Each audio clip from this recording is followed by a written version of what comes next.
In this guide we will explore the questions: how to prepare text for teleprompter in the service Sufler.pro, how cloud synchronizing saves time on the shooting, how to set up a Bluetooth remote or keyboard to control the prompter. We will go through all the stage from registration in the service to the text written and displayed on the teleprompter. We will discuss tips for optimizing shooting with the prompter and editing everything that's come out. There's a lot of information in this video and I want to give it to you as clearly as possible. So I will read everything with the prompter. I'll practice at the same time. In our application there's a lot of nuances, and when I start telling everything in my own text, the video is very stretched and complicated. It's very difficult to immediately formulate a clear and structured idea, so the prompter helps a lot. Highlight the most important thing that I wanted to say and then stand in front of the camera like this and tell everything in a few takes. Our service is a professional tool, and to make it more effective you need to learn it. For sure, some of you already had troubles on the set with the prompter. They're most often related to misuse. Or maybe you're planning your first shoot, and of course it's better to do everything correctly. Let's take it all in order. So how it all works. Now I have a text open on my laptop that I'm preparing to read. It's opened in a personal account in Sufler.pro, and I can write the text here or immediately in the app on the phone. Here, to whom is it more convenient? I find it more convenient to write text on the laptop. When I launch the app, it will synchronize and the text will already be here. But cloud synchronization is even more convenient when you need to edit the text during filming. This, believe me, happens to both experienced and beginners. At each shooting you may need to edit the text. And I'm not just talking about mistakes in the text. Especially at first, the text that you will write will be very different from the way how we speak. It will be difficult to read, and even more difficult to read it naturally, as in real life. But that's exactly what we need. Therefore, edits are inevitable. But the main idea is that you almost always have to edit the text on the set. I'm comfortable making edits on my laptop. The idea came, immediately highlighted the words, rewritten, press the restart button and start reading the already updated text. Imagine how many body movements you need to make if you're operating in some other way, with another application. Synchronization works with internet. What if there is no internet? Maybe I'm standing in a deep snow somewhere in Antarctica and I want to record a speech. Shake the snow off your phone. In this case, the text that you previously synchronized saved in the phone and available for editing. You can also create text offline. It will later synchronize with the cloud when the internet will be available. To make all this work, you need to install the app and register. That's where we'll probably start right now. If you want to move on to the next part, there's an active time code of content in this video in the description. Now I will register on the website Sufler.pro, but you can also do this in the app. Let's go to the website. The active link will be below. You need to enter your name, email and password. Confirm that you agree to the processing of personal data. You will receive a confirmation email. Click on the link and you are registered. Now let's install the app. Click on the link or find Sufler.pro in the app search. After installation, click here and log in with the same account as on the website. Now cloud synchronization is already working. An important nuance: since we use a phone for the teleprompter, it may receive calls or some incoming messages. If you don't want to be distracted, go to settings and either go to Do Not Disturb mode or disable notifications. This works differently on different phones. Most often, Do Not Disturb mode is enough. But for example, on the iPhone, you have to turn off notification previews. Don't use airplane mode, because you will not have synchronization. Let's now create a text in personal account on the laptop. I recommend creating a folder first. I'll explain why later. Open the folder and create a new text. You can do the same on your phone. Now let's deal with the folder. We needed to structure the text. A common mistake is to load huge text into a prompter and torture yourself. And at the end, torture the viewer with such boring video and jump cut. Jump cut is when you make the cut off and the speaker starts jumping and teleporting at the joins. A large text difficult to read. It's much more difficult to be natural at the same time. It's even harder to be natural and do it without hesitation. It's not interesting to watch the talking head for a long time. The speaker falls from the story to reading, and then it will take longer to choose and assemble the footage from the successful pieces, and on each frame, jump cuts will beat the viewer's eyes. If we respect our time, the time of the editor, and the viewer's time, we prepare the text with the sense blocks. It's much easier to understand a small text. The text that we understand easier to read, and the higher speed on the prompter can be set. On unfamiliar text, it always seems that the speed is too fast. And so I run the first text, for example the intro of this video. By default, it will be played cyclically on auto replay. Read it once, then twice, until you realize that you have understand what you have written. And it's easy for you to do it. And only then we start recording. If you still get lost, read the take further, as a training, until you get a successful one. At this point, the shooting of the double is completed. Click stop and scroll to the next part. To do this, just swipe on the phone screen or switch the text with the remote control.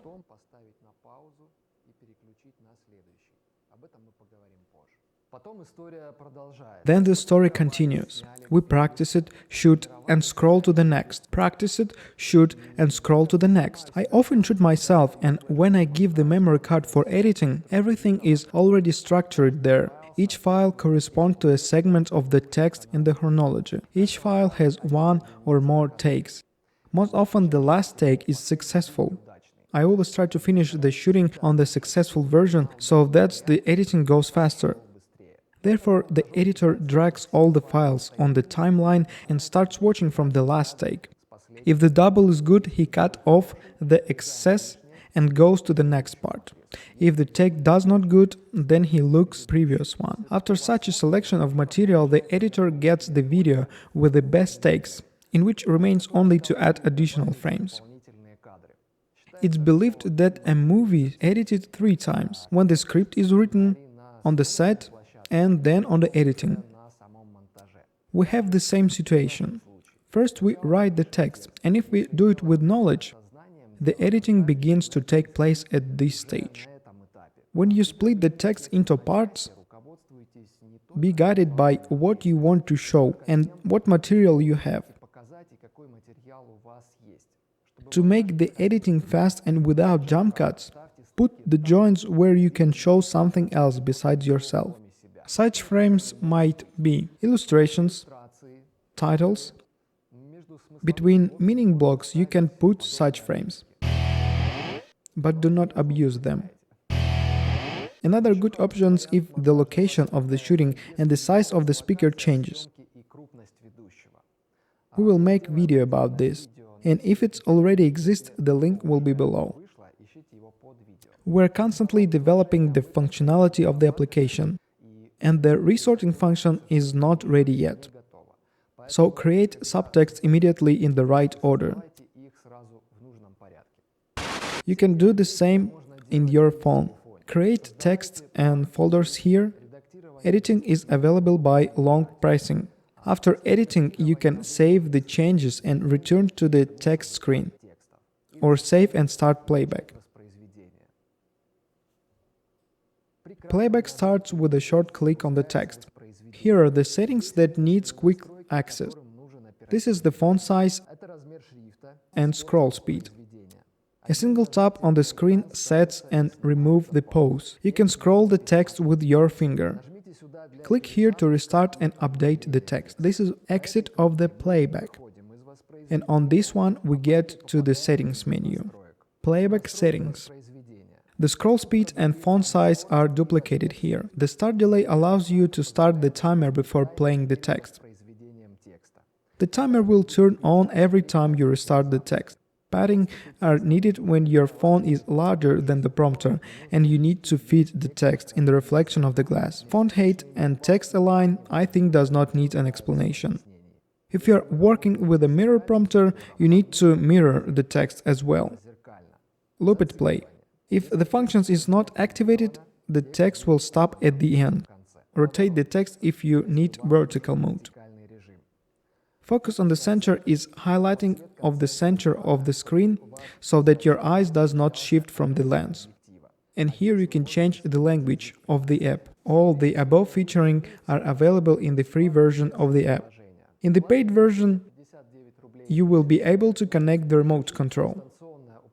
Now, if you buy a PIXAERO teleprompter, we give you this remote and a promo code for 2 years of free use of the app.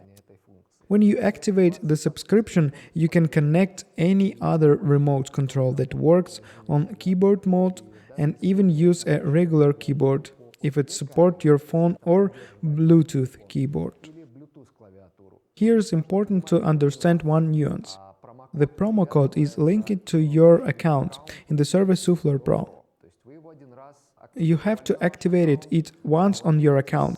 Log in on the one phone in the app, on the second, in the third. If they are all registered to the same account, you will have access to the remote control functions everywhere, or some other functions that we may have in the future, which will be included in this tariff plan. If you buy a subscription on the Play Market or App Store, the subscription will be linked to your account in the Play Market or App Store. Here's the menu that will be available to you after you activate your subscription. You can set up 8 commands on any button. In the case of the PIXAERO BLE3 remote, these buttons are already configured, but they can be reassigned. The tricks of this window is the ability to configure 10 commands, even on such a compact remote with 6 buttons. To do this, we divided them into 2 groups. The first one works when the text is paused. The second group works when the text is played. For example, during playback we can adjust the font size and speed. These settings are convenient to adjust when you immediately see their effect on the text. So it's easier to choose the desired function. When the text is paused, we can use the same button to switch to the next or previous text inside the folder or scroll through the text. If you split the text into small parts, you will not need to scroll through the text at all. It will be easier for you to start another take by restarting the text. To reassign the buttons, click on the desired function and then on the button you want to bend. If the bending done, the button name will be displayed here. This remote has a very low power consumption, and you don't have to turn it off. It turns itself off after 10 minutes. And you need to press any button to turn it on. Let's connect a new remote. To do this, I open the global Bluetooth settings in the phone. I turn on the remote. The remote will start blinking blue if it's not already connected to any currently active device. This means that the remote is ready to connect. Find it in the Bluetooth settings menu. It's BLE-M3. Click the link, check in the app, everything works. This remote control has 2 modes, the keyboard mode, which we need, and the second, the media mode, that allows you to scroll through Instagram imitating swipes and control the camera. We are only interested in it to know about its existence and disable this mode if suddenly your remote set in it. Because in this version, the remote control will not work in keyboard mode and will not be able to interact with the application. Therefore, the first thing to do if your remote control connected to the phone but does not interact with the app, check operating mode. The modes are switched if you hold these 2 buttons. One more nuance. If you want to have the appropriate speed on the teleprompter, write all abbreviations and all numbers in letters as you pronounce them. Add pauses with 1 or more line breaks. In real life, we don't talk non-stop. Reading with pauses will be easier and more natural. I put 1 or 2 indentions after almost every sentence. Sometimes I edit pauses in the process of shooting. With cloud synchronization, this is very easy.